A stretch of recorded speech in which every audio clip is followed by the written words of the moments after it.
Good evening, everyone. Welcome back to yet another Live with Heritage Center. We're very excited to be back tonight, and we're very excited to see some of you already tuning in here. So welcome back if you've been here before, and if not, thanks for tuning in. My name is Eleni Kaler. I am the promotions and office assistant here at Heritage Center, and I am soon to be the graduate assistant for student engagement. So if any of you are students out there, thanks for tuning in. You're going to be seeing a lot of me this year. We've got some wonderful guests with us tonight, Rita Harvey and her husband Neil Berg, and of course our very own Tom Robbins, Executive Director of the Heritage Center. They've got some wonderful chat for you and of course some music to share. So without further ado, I'm going to bring up Tom and we'll get them introduced and we'll get going here. Hi, Hey, Tom. Eleni, thank you. Great introduction. As we talked about in late June when we hosted our first live stream, some of you might remember we had a group called the B Twins, and that was a great success. It was kind of a soft opening for this new series that we're doing. It's a monthly series, once kind of towards the latter half of the month, but we also announced last week that the Live at Heritage Performing Arts series would not officially begin this year until January. So we are on a bit of a hiatus, but what we're doing to kind of plug in and fill that void are these live streams with Heritage Center. And tonight we have some really special guests, and special because actually one of our guests is a native of Dubuque. And some of you, I'm sure, will recognize the name, as Eleni introduced, Rita Harvey. I've had the pleasure, actually, of booking Rita and her husband, Neil, on 4 occasions for 2 shows at a previous venue that I ran. And actually, we've had them for 2 shows at the Heritage Center. Some might remember 100 Years of Broadway back on September 25th. Got the dates in front of me in 2009. And, excuse me, was that 2015, excuse me.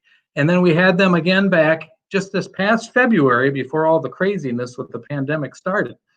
We had them with 50 Years of Rock and Roll. So they have received critical acclaim, not only in Dubuque and through the Heritage Center, but wherever they've performed throughout the country and the world.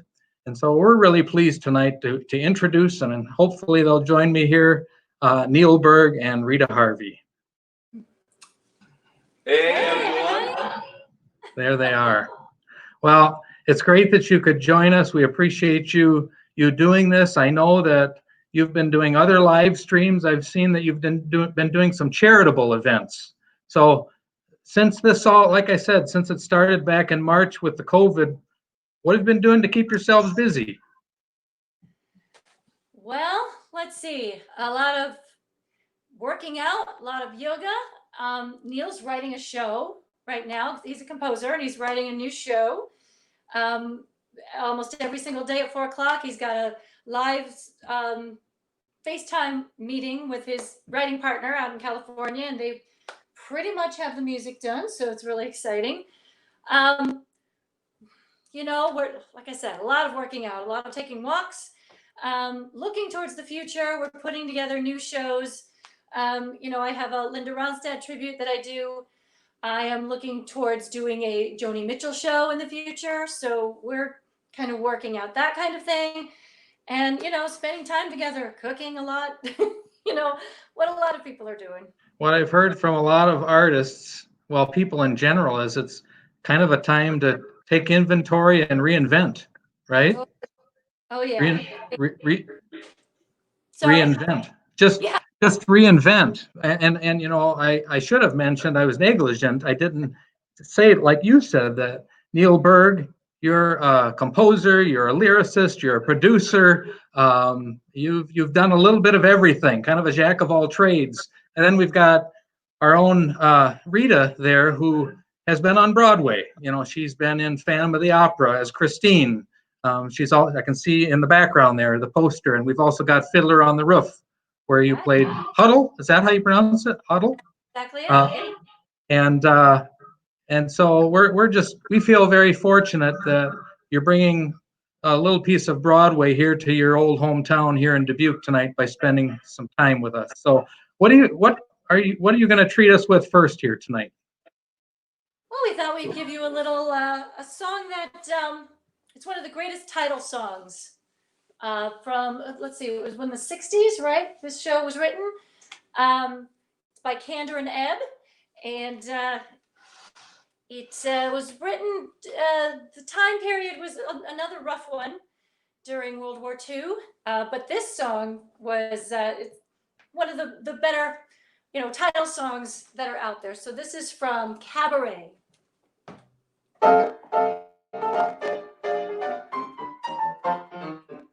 What good is sitting alone in your room? Come hear the music play. Life is a cabaret, old chum. Come to the cabaret. Put down the knitting, the book and the broom.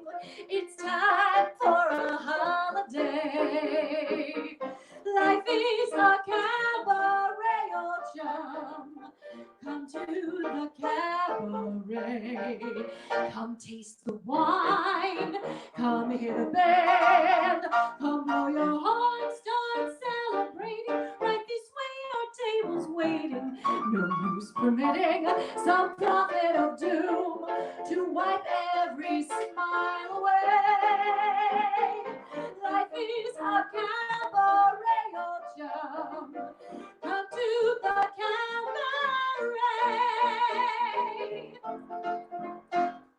I used to have this girlfriend known as Elsie, with whom I shared 4 sordid rooms in Chelsea. She wasn't what you'd call a blushing flower. As a matter of fact, she rented by the hour. The day she died, the neighbors came to snicker. Well, that's what comes from too much pills and liquor. But when I saw her laid out like a queen, she was the happiest corpse I'd ever seen. I think of Elsie to this very day. I remember when she turned to me and said, what good is sitting all by yourself in a room? Come hear the music play. Life is a cabaret, old chum. Come to the cabaret. And as for me, I've made my mind up back in Chelsea. When I go, I'm going like Elsie. Start by admitting from cradle to tomb, it isn't that long a stay.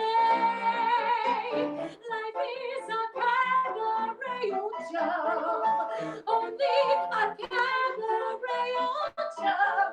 And I love a cabaret.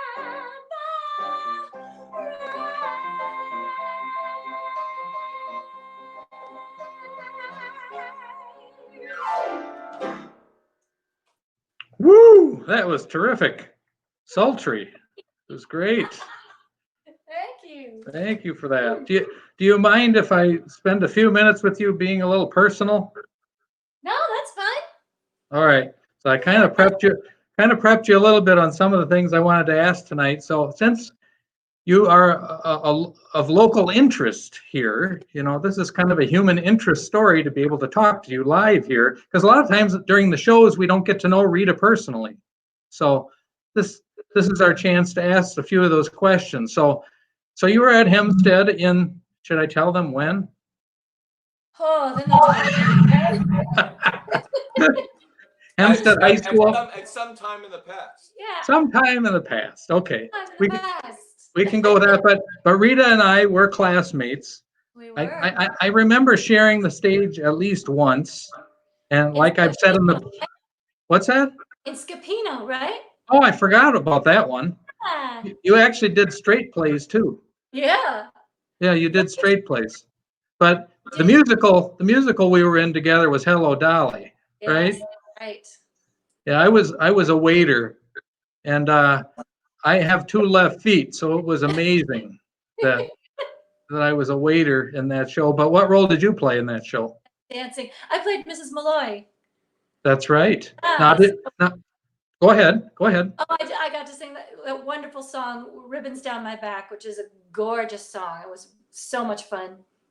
And you sang that in the beautiful, wondrous acoustics of the Hempstead High School auditorium, right?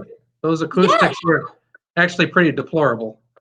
It was Really. an interesting thrust stage with a curtain on three sides. I remember it being a really different stage, but I hear that it's been renovated. Is that Oh, there's true? a brand new auditorium. The old one was demolished, so Okay. it's just in our mind's eye, in our memories now. But when did you come to Dubuque? I came to Dubuque between my junior and senior year. Okay, but so you did two shows at Hempstead, My Fair Lady as well? No, nope, You that did- was the year before me. Oh, I was thinking you did that. Okay, No, and then that you went yeah, right. then you went off to Simpson College. I did. I went to Simpson College. I majored in opera and did the apprentice program there at Des Moines Metro Opera. And then I went off to Northwestern for my graduate studies in Chicago. Do you remember your first professional gig? What was it? My first professional gig was Sweeney Todd at the Marriott Lincolnshire Theater outside Chicago. And I played Joanna. Okay, It was an incredible experience. that's Incredible. a pretty impressive first gig, really. Yeah, that was exciting. I honestly, I auditioned thinking, well, it'd be great if I just get in the ensemble. You know, I was right out of college. I thought, I love this show. I'll do anything in the show. I don't care what it is. And I was just blown away when I got the role of Joanna. It was an amazing experience. And the music director was Kevin Stites, who ended up kind of being my champion all the way through. Then I ended up doing Oklahoma with him. Then I ended up doing, when I moved to New York, he was doing Broadway shows. And so, you know, he kind of championed me into Phantom on the Road and then Fiddler on the Roof. He was the conductor. So it turned out to be a really great connection there. So that was kind of a launching pad for you. Yeah, it really was. Isn't that Sweeney Todd kind of a gory, bloody sort? I mean, It is the most gory, bloody, but incredible music, incredible story, and just, you know, it's dark humor. So it was so fun to do and fun to scare the audience, you know? Oh, so much fun. well, speaking of an incredible story and fantastic music, you can't beat Fiddler on the Roof, right? No, You can't beat it. Cannot. And I understand we get to hear a little of that next, Yeah, right? it was another incredible experience. My debut on Broadway was actually in Phantom, but that show had been running for a while, and I came in off the road, you know, and got to replace Off the Road. So as exciting as that was, Fiddler was 10 times more exciting because that was an original cast of that revival. So just incredible to get to work with Alfred Molina as Tevye, and eventually Harvey Firestein as Tevye, and Rosie O'Donnell, and Andrea Martin as Golda. It was just and David Laveau is the director. So it was amazing, and getting to play this role in this particular scene, just incredible with Alfred Molina, and then later with Harvey Firestein. It was stunning to be able to do this scene where Huddle is leaving Tevye, her father, at the train station, probably knowing that they will never see each other again. She's going to join her revolutionary fiance in Siberia, where he's been put.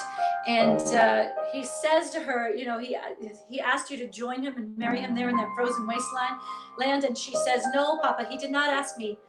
I wanted to go. He asked, I wanted to go. I don't want him to be alone. I want to help him in his work. It is the greatest work a man can do, Papa. Papa, how can I hope to make you understand why I do what I I do. Why I must travel to a distant land, far from the home I love. Once I was happily content to be as I was, where I was, close to the people who are close to me, here in the home I love.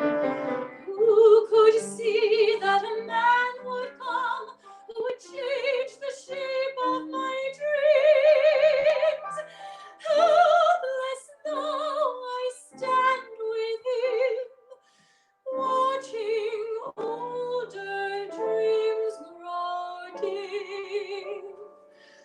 Oh, what a melancholy choice this is, wanting home, wanting him, closing my heart to every hope but his, leaving the home I love. There where my heart has settled long ago, I must go, I must go.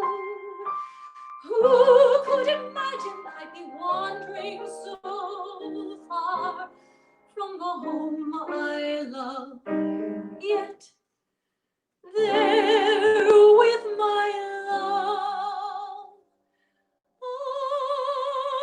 I'm home.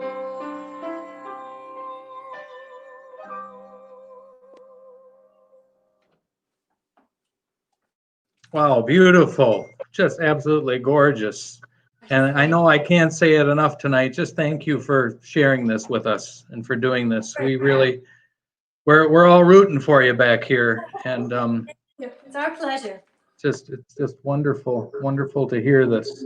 So I want to, again, kind of continue on that little personal thread and ask you a little bit about your son. Yay. Our So, favorite. your son, and his name is Lucas, right? Yeah. And how old is he? Lucas is 14. You want to talk, honey? Oh, you're doing a good job. All He's right, 14. 14. He just finished his freshman year in high school. Okay. Yep. And what are his interests? His life is baseball. His life is Yankee baseball. You should see his room. It is a Yankee museum. I don't need this when I really speak, right? Yeah. So his ideal hero is Derek Jeter, and yeah, this is his dream is to play for the Yankees. And he's gonna be involved in some capacity. We know because he's talented, but he's also very smart and has a baseball brain for all the Statistics? all the stats and all of it. All the See, I feel we've talked about this before, that I feel a certain kinship with the two of you just because my son is exactly the same way. Of course, he's a little older than your son. He's going to be a senior in college. Oh gosh. And he's given up on the dream of playing baseball. That's gone by the wayside a while ago, but he still wants a professional career kind of on the business side and he's very good at all the statistics. We've got reams and reams and reams, and that's an understatement of statistics. And of course, our team is the Milwaukee Brewers, and we were very disappointed that when it changed from the Yankees coming to the Field of Dreams to the Cardinals, because we can't stand the Cardinals, although I'm supposed to be politically correct on these broadcasts. I probably shouldn't say that. Forgive me, everybody out there, but we wanted it to be the Brewers playing the White Sox, but very, very sad that the Yankees aren't coming. Now Neil wants to chime in. I know he's chomping at the bit. Yeah, well, we were all prepared to make the trek. As a matter of fact, I'm wearing my shirt. There it is. I love it. Yeah, no, we've been there. Every time we go out to visit, my in-laws, we make a trek down to, Dyersville and into the Field of Dreams. It's our favorite movie. How could it not be? We love baseball. It's a father and son allegory. Pretty much have it memorized. We watched it so many times. So yeah, we were disappointed, but we totally understand why. So I'm just thrilled that they're getting so much use and that they're finally doing that there at the Field of Dreams. It's such a really iconic field now in the history of films and in the history of baseball now. So we're just thrilled that you're getting something. But it's funny, you mentioned the Milwaukee Brewers, and Rita and I had a really wonderful treat that we had a chance to go and interview one of the most famous brewers, although people remember him, Milwaukee players, I should say, even though people know him and associate him mostly with the Braves, is we're good friends with Hank Aaron. Are you really? Wow. Yes, and because I was writing a musical about the Negro Leagues, and Hank was the last player left in the major leagues who played in the Negro Leagues, and I just remember how affectionately he spoke about his time in Milwaukee and how wonderful the people were to him, which was great because it was not easy for him down south during, before he came up, Right. Yeah, it's interesting because Jackie Robinson had broken the color barrier. Of course, we all know that. Most people, Right. Americans know that, but most people don't realize that Hank Aaron broke the color barrier in the minor leagues down in Florida, and it was an extraordinarily rough time for him. So even though, look, we're Yankee fans, I was born in the Bronx, I have to be a Yankee fan, but I have great affinity for baseball and your Milwaukee Brewers because of the nice things I heard about that Hank told me. You know what you need to do, Neil? You're such a great producer with 100 years of Broadway and 50 years of rock and roll, and the list goes on and on. I want to tell people to go to your website, right? Is it neilberg.com? It is. Neilberg. Yes. And take a look at the whole, I want to say discography, but that's not the right word, but just all of your credits there and all of the different projects that you've been a part of. I mean, the list is huge, but you have nothing that focuses in on baseball. That's the next project you need to work on. Well, funny you should mention that because during this, you talked earlier about what are we doing during this pandemic. Well, it was really rough for me personally because I had written several big musicals that were doing really well, playing across the country. One was my musical version of Grumpy Old Men. Yes. And so that was out there and being done all over the country, and that got axed as soon as, like everything else. And my musical, The 12, which is going to Broadway, which is being directed by Tony winner John Doyle, and I wrote it with Pulitzer Prize winner Robert Schenken. But I said to Rita, I'm going to turn this, with all this horror going on because of the pandemic, I'm going to try and turn it into a positive. So I'm working with a great writer, Ryan Noggle, who wrote for Saturday Night Live. He's a big baseball fan. He's out in LA working on writing some television series. And we just completed a musical called Charlie Hustle about Pete Rose. And I want to say why Pete Rose. It's a fascinating story, no matter what side of the equation you're on, whether you're rooting for him to get in the Hall of Fame, whether you think he should never get in. It's a story that most people have heard of with Pete Rose, but they really don't know it. And so it's exciting to bring that kind of drama. It's a kind of an American tragedy story, in a way. So does Pete Rose know about this? He does. He knows about it. And and we're trying to take a very honest look at it. So it's my passion, baseball and Broadway. So finally, I love it. So people, it's going to take a few years to develop from here, but we finally finished it. Yes. That's exciting. We'll look forward to that. You mentioned the 12. Of course, that's the 12 apostles, right? Yeah.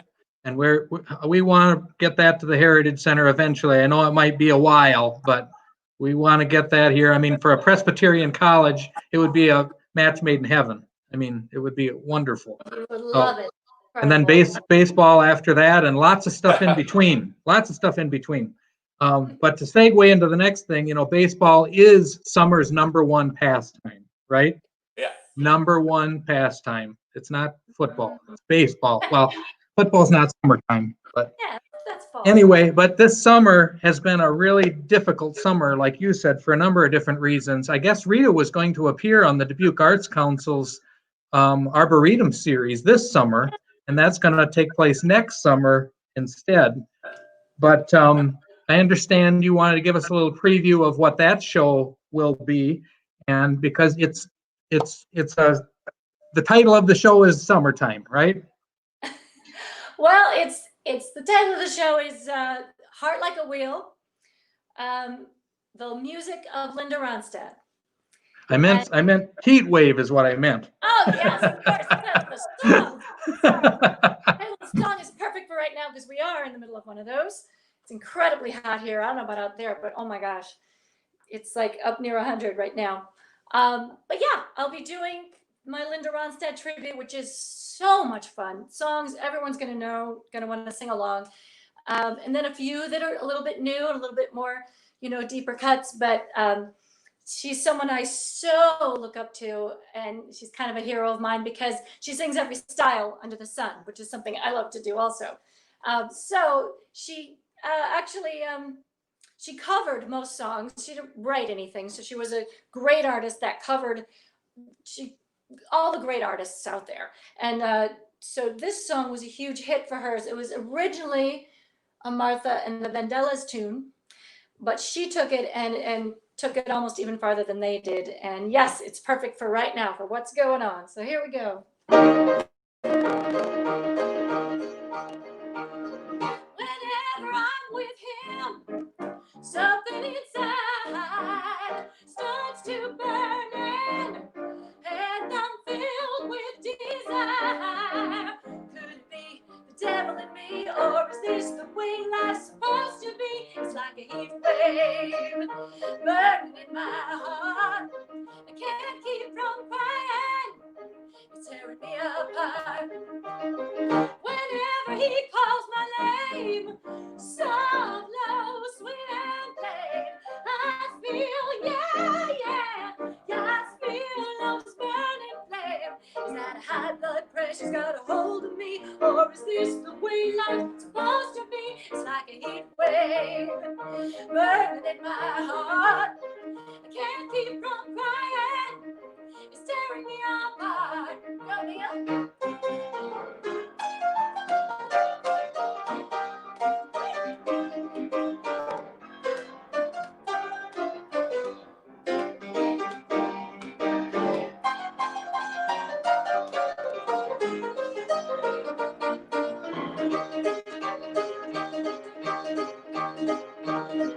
Sometimes I stare in space, tears all over my face.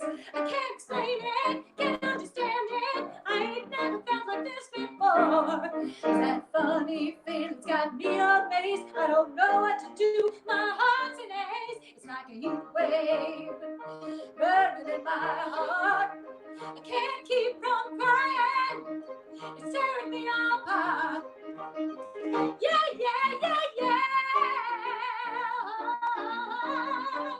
Heat wave. Yeah. Heat wave. Don't pass up this chance. It's time for true romance. Heat wave. Heat wave. Ooh, heat wave. I'm hot, actually. Well, her songbook is very joyful, isn't it? Oh, it's so much fun. Yeah. You just exude joy singing it, so it's just that must be a great show. Thank you. Oh, it's so much fun. I can't even. And the stories about her, it's great. We're gonna look for. I know I'm biased, but I'll tell you, it's fantastic. It's an incredible show. Her Linda Ronstadt tribute. So I can't wait for her to bring it home to be great. Well, we can't wait to all gather together and hear live music, and having Rita do it is icing on the cake. So we're really looking forward to that. Now I want to ask a few personal questions to you, Neil, as well. One thing I want to pick up where we left off about your son. So is he playing ball now? Is he able to? They finally lifted the restrictions a couple of weeks ago. So yes, they're being very careful about it here in New York, but he plays travel baseball, which is a big thing across the country, I suppose, but especially here in the tri-state area. Mm-hmm. So it's been great. He's been able to go back out and get the joy. He has such joy and passion for it. So basically, you asked what we're doing during this crisis. Besides our personal things, truly, I think I've gone from Broadway producer and composer to professional chauffeur. That's really what we're doing. We're parents, and then that's all. We just want to make our kid happy. So it's been wonderful. We head up to another tournament up into New England on Wednesday, and then we're back, and then we go up again to New England. So we're traveling, and every time we do it, it's almost like a little mini vacation. But we're really there to cheer on and root for our son. You sound like such a really well-balanced family between the music and the baseball, and I'm sure he's a very studious guy too. So I give you guys a lot of credit. You've got a lot going, a lot of balls to, no pun intended, a lot of balls to keep up in the air, right? Yeah. Well. Yeah. Like I said, we make our living. You say, get to know us personally. Well, here you are. You're in our living room. And the truth is, what we do is not a 9-to-5 job. But besides that, we're just we're parents and husband and wife, and just doing what people do, to try and be happy. And fortunately, we're very happy with what our situation. Is where you're located now, Neil, where you grew up? Yeah, I was born in the Bronx, but I was moved very early to right outside a suburb. And the suburb was called Rockland County, which is, there's Long Island's one suburb, and Staten Island's another one, Jersey's another one, Westchester County. So we're just a little, people laugh. I say Rockland County by the Tappan Zee Bridge. People say you're upstate. No, we're a little north and west, but it takes me about 20 minutes to get to the George Washington Bridge to New York City. So, when we met, Rita and I met actually.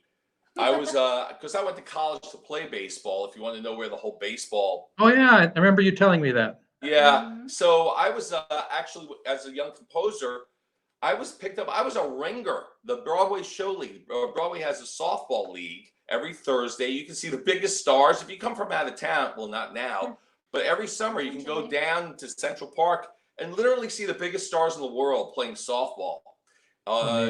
And all the Broadway shows. Yeah, with all the Broadway shows. Oh yeah, yeah. And I was a ringer because at that point I didn't have a show running that I'd written, so I was basically hitting fourth for the Phantom of the Opera team. One of my best friends was playing the Phantom, Raoul, and then the Phantom. And Rita came in to take over and star as Christine Daae in Phantom from the Road.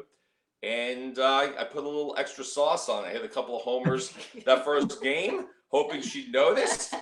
She really didn't, but I pursued. Well, I noticed that guy that was really fast running around the bases. So that's baseball is really embedded in a lot of your past and your lives. Oh, yeah. That's how about Field of Dreams, the musical? Trust me, I've thought of it. Of course you have. Yeah.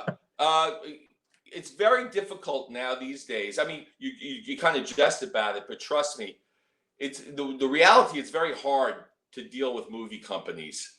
That's just the reality. A lot of lawyers, there's a lot of screenwriters, there's a lot of red tape, and it's difficult because I would love to do that. And I've actually pursued several different baseball musicals. But that's not out of the question. You know what? If the producer or screenwriter of Field of Dreams is watching this right now, you know who your guy is. Well, I've got a few connections, So well, no, we'll pull some strings. I actually was involved in the making of the movie, and some of the scenes took place on the UD campus. So really, life brings you right back around to where you started. It's very, very interesting. Now, Neil, you're kind of unique in that I think you're a lyricist and a composer. Right? You don't often find those two things together. Yeah, I was in college. I was an English major, a rhetoric major. So I wrote, but I was always a musician, and I've been composing since I started playing the piano at 10, 11 years old. So it was just a natural way to tell story by becoming a composer and a lyricist. That's what I loved about and still do about musical theater, the combination. So yeah, I've always done it, and I've done a lot of times. I've done both. I've been the composer and lyricist. Sometimes I'll get hired. Like Grumpy Old Man, I was hired just to be the composer. Right. So, but but yeah, I love it. I love telling stories. So in your case, instead of Rodgers and Hammerstein or Gilbert and Sullivan, you're Berg and Berg. Or just Berg. So that's our segue. We're going to hear something original here. Yeah, I wrote this song, oddly enough. I know Hamilton's the big craze right now, but Tommy Kail, who directed that years and years ago when he was out of college, he was recommended to me, and we were writing a musical together. He was a writer as well as a young actor, Tommy Kail, and it was a musical about golf and another sport. But for me, it was about the memories. It was vignettes, and one of the vignette songs I was working on at the time, I remembered, my grandfather's golf clubs in our garage. They were never touched. I really didn't play much golf. My father didn't play golf, but my grandfather died when I was very young, and that was my reminder of him. And as I got older, that kind of stuck to me. And the idea also of all of us, when we're young, we think of what it would like to be old, right? We think, oh gosh, I can't wait to, drive the car, meet the girls or whatever, go off and don't have to go to school, forced to go to school. And then it's interesting, as you get a little older, you're like, gosh, wouldn't it be great to be young again? And that kind of paradox. So this song was more in that vein. And I showed it to Rita a long time ago. And so we changed the point of view, of course, to make it fit for Rita, for a little a woman and her father, or just in life in general. And she's never let anybody else sing this song since I gave it to her. Mm-hmm. And wow. The little funny story about that, before we started, is that she was singing this song for her audition for 9 to 5 when Dolly Parton was in the room.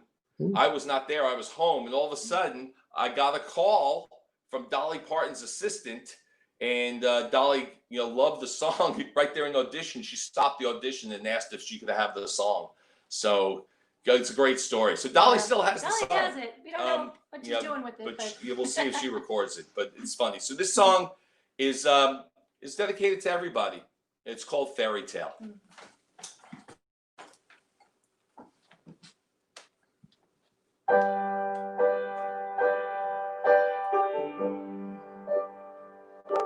When I was just a girl, I'd sit on Daddy's knee, and together we would read about knights and queens, about Jack and his beans.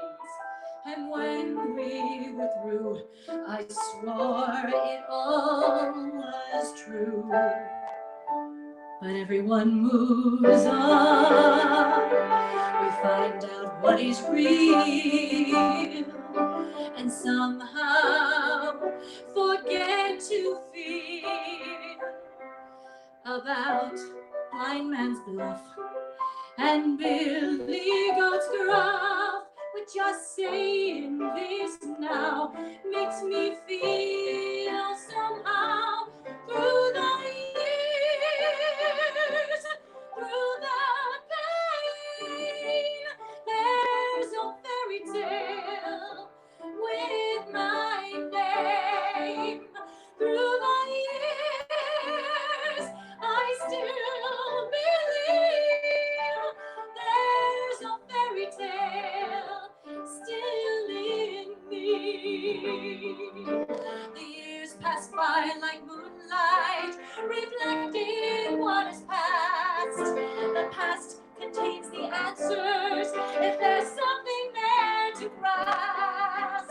When we were younger, we wanted to be old, but now that we are older, we forget the tales we told.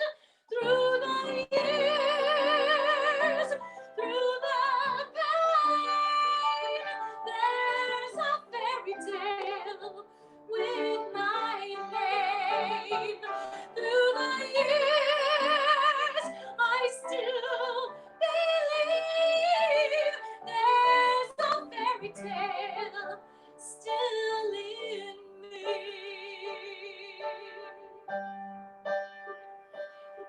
was just a girl, I'd sit on Daddy's knee,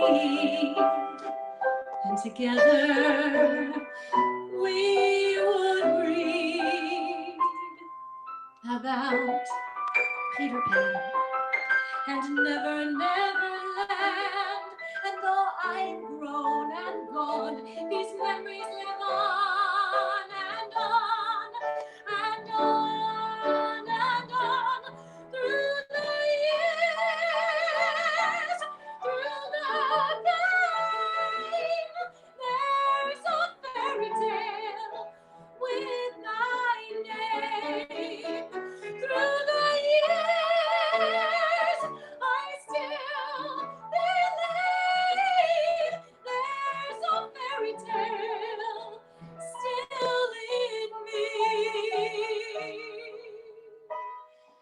There's a fairy tale still in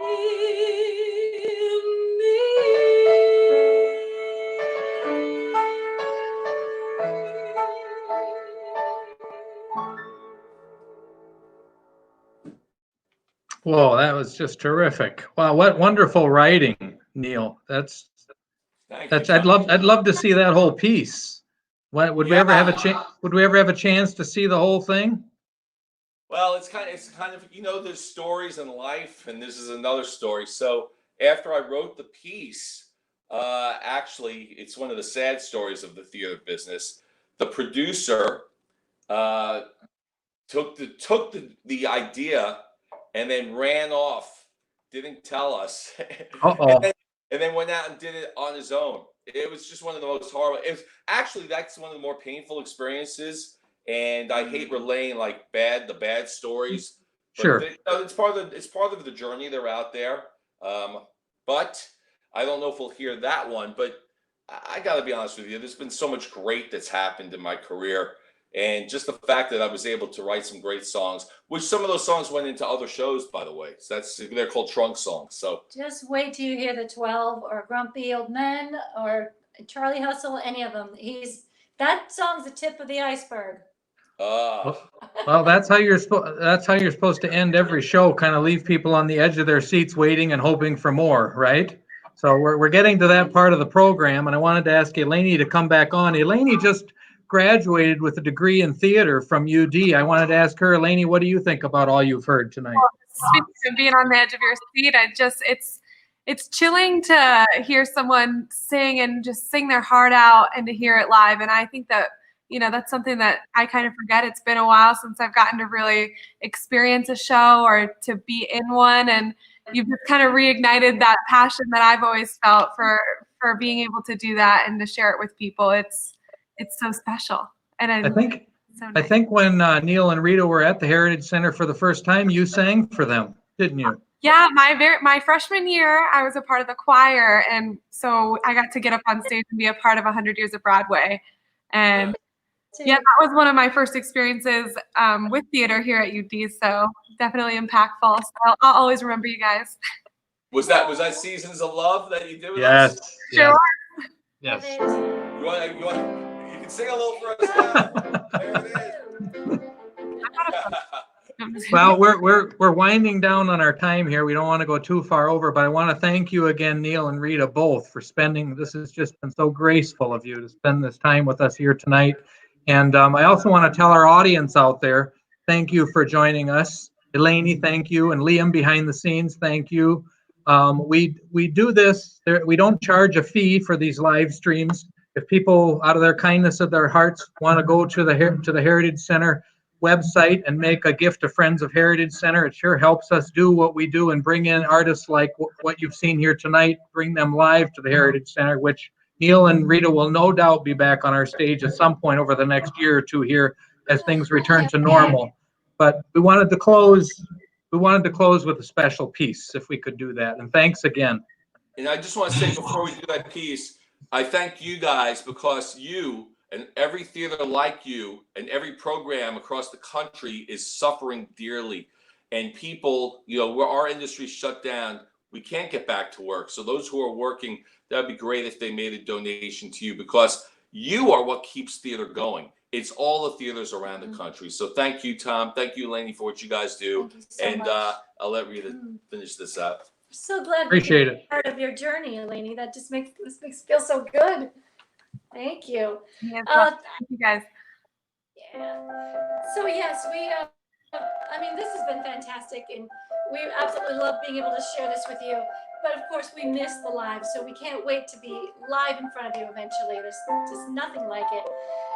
This is my favorite song in the entire universe, and I know it's one that most people know.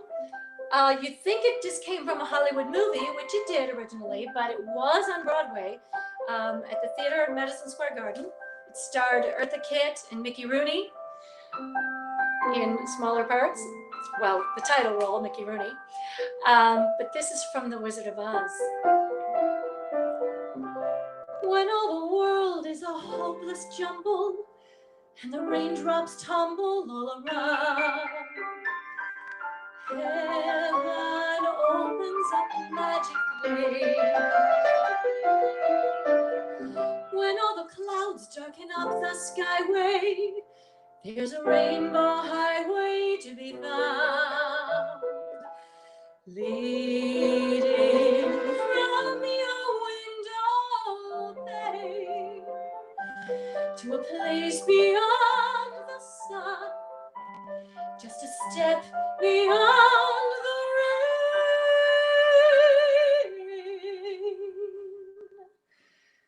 Somewhere over the rainbow,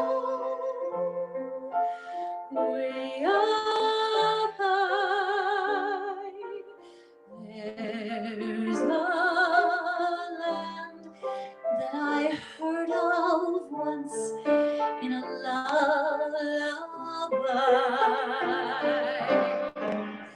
Somewhere over the rainbow, skies are blue, and the dreams that you dare to dream really do come true. Someday I'll wish upon a star and wake up where the clouds are far behind me,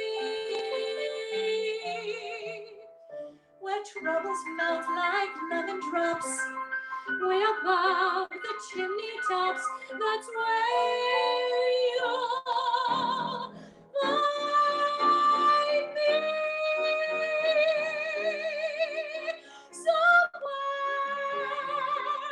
over the rainbow, bluebirds fly.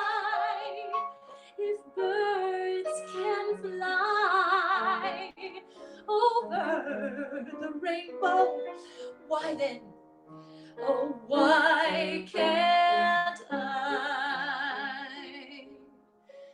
If happy little bluebirds fly beyond the rainbow, why, oh, why can't I?